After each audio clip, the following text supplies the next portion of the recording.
Hey guys, it's Tuesday and I'm here with Lulu. She was just snoring in the background. Cooper is probably going to make an appearance, and I got Martin back there. I've got lots of shout outs today. I picked three new names yesterday, and I also got shout outs from Miss Jaber today, so you're going to be excited to hear those. I also wanted you to know that once I'm done picking everyone's name out. I am going to email your families with all your shout outs so you can have them all in one list. So I'm going to start with people whose names were called on previous YouTubes, and then I'll go into Andy, Connor, and Will Moylan. All right, so here are a couple for, let's see. I got a couple new ones for Cam. Andy said you're a good friend, playful, and you always share. He appreciates that about you. Emma, Andy said you're sweet and helpful. Liam, Andy said you're always kind and a good friend to him. Okay, so those were some of my new ones. And Miss Jaber just sent me some for our previous kiddos. All right, so listen up. Vita, Miss Jaber says you're so compassionate, empathetic, and wise. I miss you so much. Ellie, Miss Jaber misses your sweet voice and your tender personality. She really hopes you're doing well. Emma, Miss Jaber said, it was a joy to hear your voice on the phone yesterday. Thank you for being so humble and kind to your friends, teachers, and family. Maya Davis, Miss Jaber says she's missing your spunk right now and the faces you give during lessons. I miss those faces too, Maya.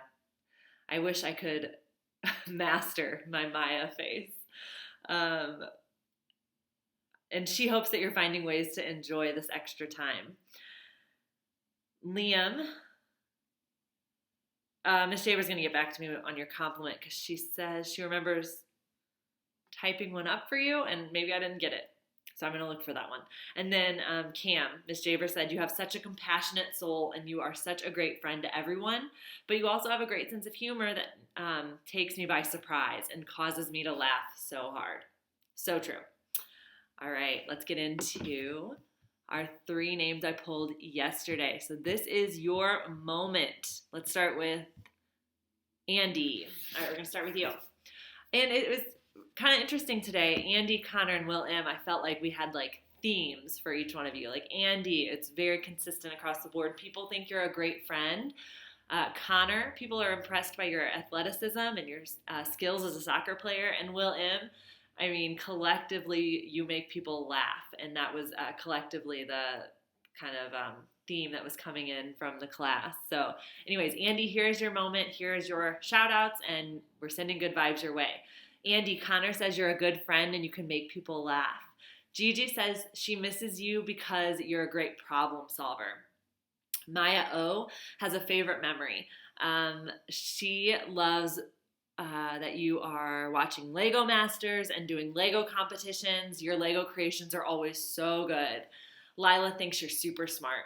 Will Moylan says you're funny. Will Bender says that you are a great friend. Sophie said you're kind and you can always make her laugh. Neri wants you to know that you're courteous, funny, and helpful. And Miss Jaber said that Dakota is continuing to play with her puppuccino that you gave her for Christmas. So Dakota is sending you a shout out. And Miss Jaber says she misses your smile and enthusiasm, and she hopes that you're sharing your love for learning with your family. Okay, so good vibes, Andy. All right, Connor, listen up. These are for you. We are sending you good vibes, and we miss you so much. Gigi says that she misses your great soccer moves. She thinks you're a great soccer player. Andy says you're an encouraging friend, and he has fun playing with you. Maya O says that she likes being your circle keeper partner. I'm sure she misses sitting on the kindness chair with you at circle. I miss that. Lila says she loves how good you are at soccer. Will M says you're awesome. Will Bender said you're a great teammate. Sophie said she appreciates that you're caring and funny. Neri would describe you as someone who is athletic, funny, and friendly. And Miss Jaber said that she really misses teaching you math. She loves when you're proud of yourself and you ask for challenges. All right. Will Moylan, listen up. These are for you. All right, Will. Connor says you're really funny and smart. Gigi says she misses your funny jokes. Andy says that you always make him laugh. You're super funny. Maya O says that her favorite memory is when you were her math partner in Miss Saucel's class. Lila says, you always make her laugh. Will Bender says, shout out to you for talking to him while you guys are playing Roblox. And Sophie said, I like this one. Sophie said, your angry face always makes us laugh. It's very true. If you guys don't know Will Moylan's angry face, you gotta see it. He's not truly angry, but he changes his face into an angry face, and it's pretty hilarious. Neri said she would describe you as someone who's smart, helpful, and courteous, and Miss Jaber says that she misses hearing your inquisitive thoughts and your brilliant questions in science. She hopes that you're still making scientific discoveries and theories outside of the classroom. Sending you good vibes. Andy, Connor, and Will, we love you so much, and we're missing you a ton, so we hope you can feel our good vibes today. All right, guys, in our mindful minute today, I have a card ready, and I encourage you guys to read the card along with me 3 times to kind of relax you and give you a affirmation or mantra for your day. And then I said you could also create art around whatever the mantra is. And Emma actually drew a picture with our mantra yesterday, which was I am safe and secure. And she drew a picture of herself in her bedroom, watching TV in a place that she feels really safe. All right, so our mindful minute today, is, this is a good one. I stick with things and I get things done. This is a good one for us because I know the lessons at times can feel overwhelming. There's a lot you have to get done, or that we suggest you get done. Please remember that if you are ever feeling like you are overwhelmed, if the lessons are feeling too difficult, if they're taking way longer than 20 minutes per lesson, then take a minute, break, maybe write a note that says you didn't finish that lesson and come back to it another day. But we just want you guys to be safe, secure, and feeling confident while you're away from us, since we don't get to be there by your side. So let's take a deep breath and repeat this mantra together. I stick with things and get things done. I stick with things and get things done. I stick with things and get things done. And if you want to create a piece of art or a comic strip around this mantra, I'd love to see it. So that was our mindful minute today. If you need to continue taking a deep breath or deep breathing, then you can pause the video here and do that. I can tell my shoulders are kind of tight and lifted up just because I'm excited right now and I maybe need to do some more deep breathing. All right, and we're going to get started with the wild robot. Remember, I'll pick out 3 new names at the end of this video. All right. Before I get to the wild robot, I did want to answer a couple questions. I had Sophie and Liam reach out and just say that they were excited to have a class Zoom call soon or a FaceTime with us. And I just want you to know I haven't forgotten that I mentioned that last week. Dr. Adams asked me to wait on the Zoom call. He is hopefully setting up a different type of technology or structure that's similar to a Zoom call. So we will be getting in contact together, all of us as a class, and maybe this week, maybe early next week, but soon. But I am going to hold off on doing a Zoom call until I get the approval from Dr. Adams. I am still looking at ways to sign you guys up for FaceTime calls with me. So right now, if you need me for anything, if you want to set up a FaceTime call, I am available. I just need you guys to send me an email. I will try to find a more efficient way to sign up for calls with me, but I'm still just kind of waiting on Dr. Adams to give me the okay. All right, so the wild robot. All right, so our story is truly beginning now. Like, we've gotten to know Roz, but now she's got this egg that is probably going to hatch soon because we can hear it saying, "Mama, Mama." And this is where the story starts to get good. So pay attention, and if you're following along with your own book, we are on chapter 26, The Performer. Up in the sprawling oak, the goose egg was peeping and wobbling around its nest. "Mama, Mama," said the egg. "I'm not your mother," said the robot. The egg continued peeping and wobbling until nightfall, when the gosling inside settled down to sleep and the egg became quiet and still. The robot was about to settle into her own kind of sleep when she heard something in the underbrush below. Roz peered down from the branches and saw weeds rustling in the moonlight. What could it be? A creature was crawling past, but the creature stayed low, hiding in the darkest shadows so that Roz couldn't see who it was. Roz wasn't the only one watching. A pair of furry ears rose up behind a log. The ears belonged to a very hungry badger. He lay in wait as the shadowy creature came closer and closer, and when the time was right, the badger pounced. You might expect a creature under attack to run for her life or to defend herself, or at the very least to scream, but when the badger pounced, this creature just rolled onto her back, stuck out her tongue, and died. Not only was she dead, she was rotten, and the badger's face twisted with disgust. Ugh, what a stench! He pawed at the stinky corpse a few times and then gave up. No thanks, he grumbled to himself. I'd rather eat beetles. And the badger hurried off to find a less disgusting meal. What type of animal do you think that just was that fell over and stuck her tongue out? Had that mysterious creature been frightened to death? How could her body possibly rot so quickly?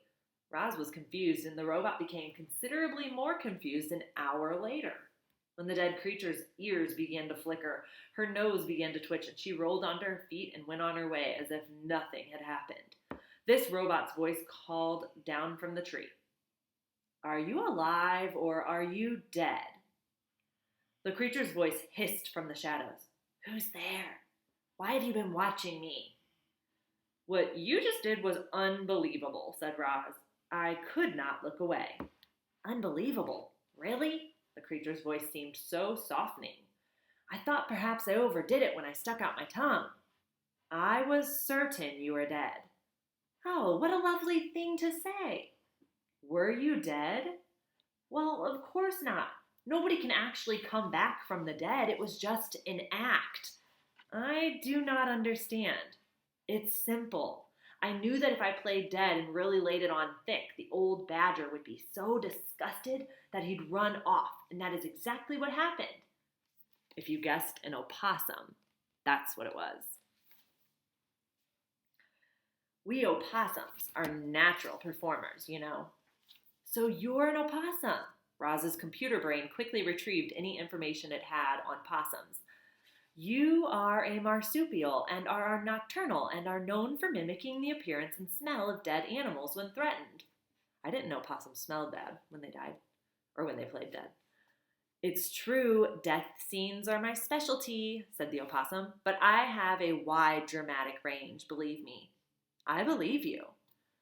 Have you done any acting? Said the opossum. I have not, said the robot.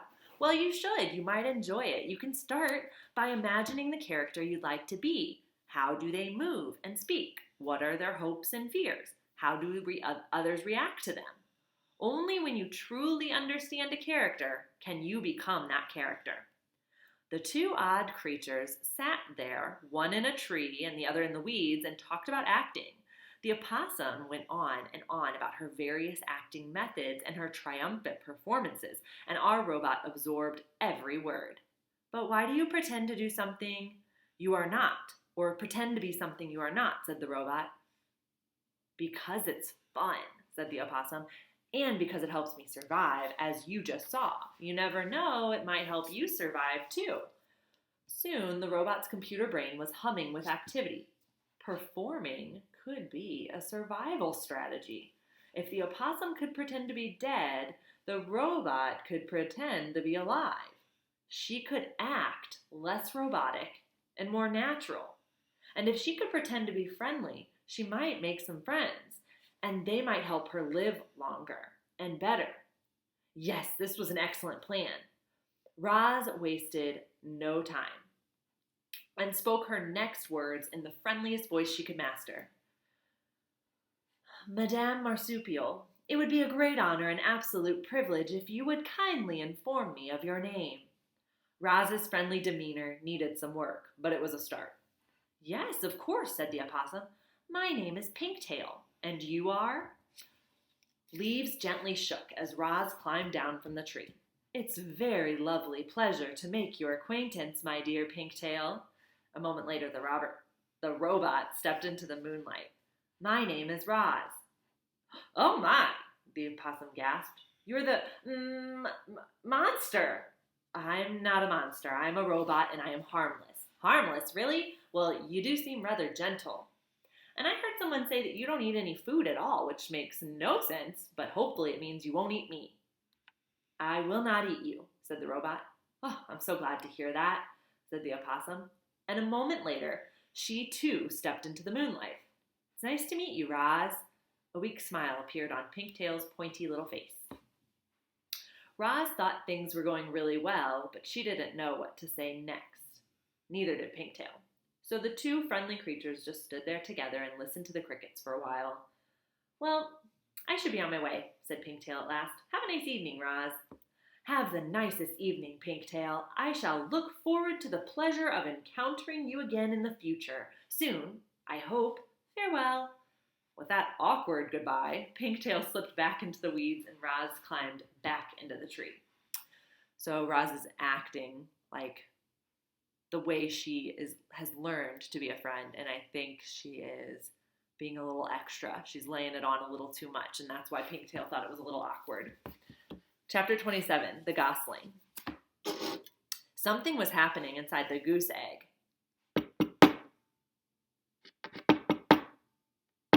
Crunch. A tiny bill poked through the eggshell, peeped once, and then continued crunching away. The hole grew bigger and bigger, and then, like a robot breaking from a crate, the hatchling pulled himself out into the world.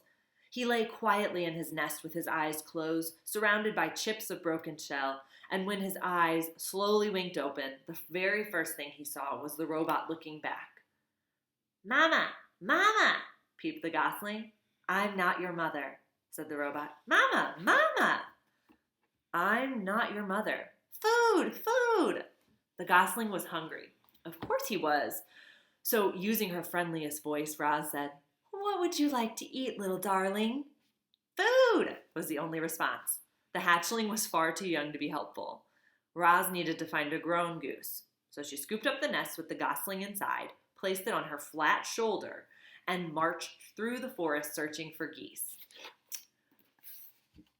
If you guys like my voices for the different characters now, just wait. They're going to get a little more creative. Okay, there's the little gosling. Adorable. Okay, chapter 28, The Old Goose. Ordinarily, the forest animals would have run away from the monster, but they were awfully curious why she was carrying a hatchling on her shoulder. And once Roz explained the situation, the animals actually tried to help. A frog pointed Roz up to the squirrels. A squirrel recommended she speak with the magpies, and then a magpie sent them over to the beaver pond.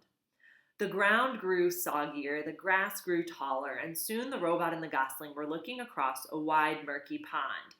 Dragonflies buzzed through the reeds.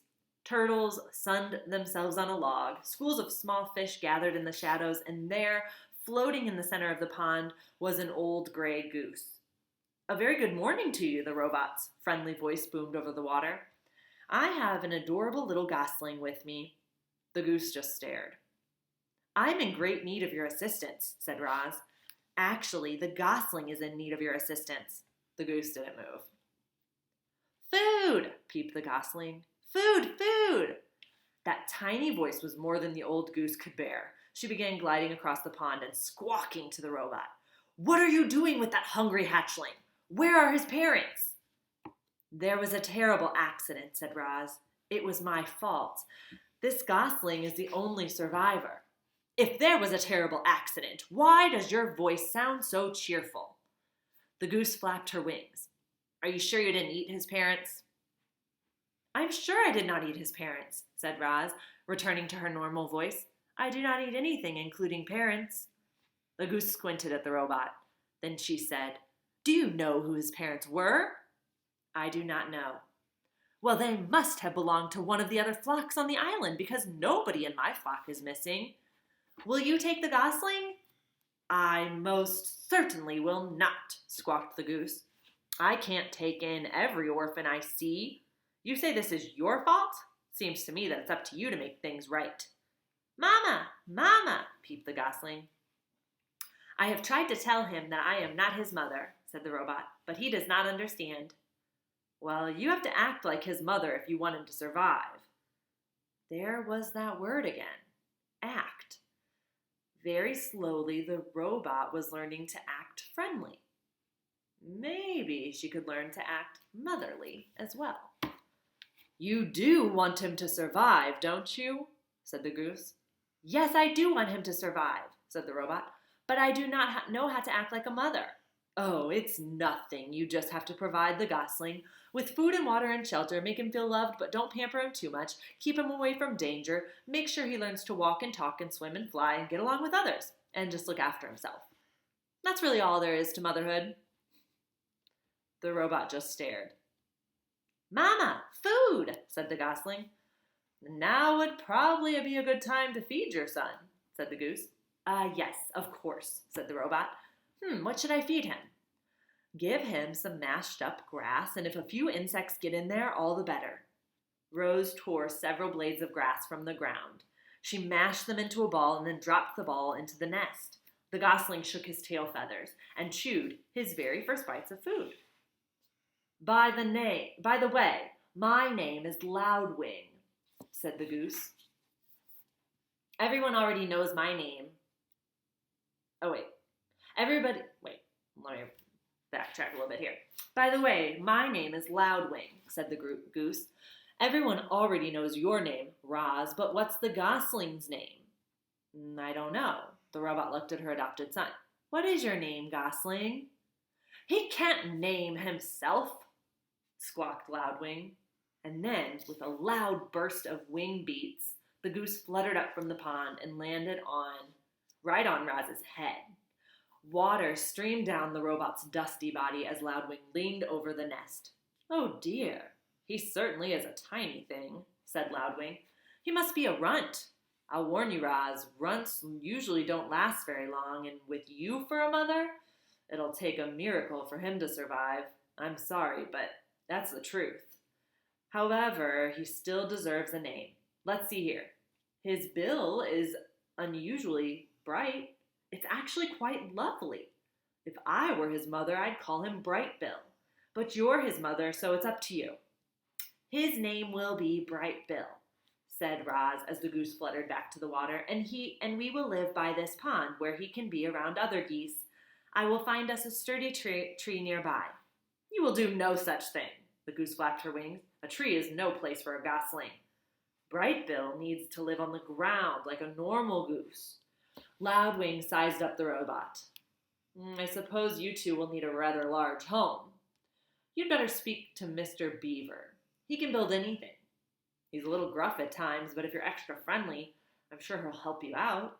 And if he gives you any trouble, remind him he owes me a favor. Chapter 29 is called The Beavers. Okay, I'm going to stop there today because that's a pretty long chapter. But now, Bright Bill and Roz are getting started with their life together. I hope you guys are enjoying this book.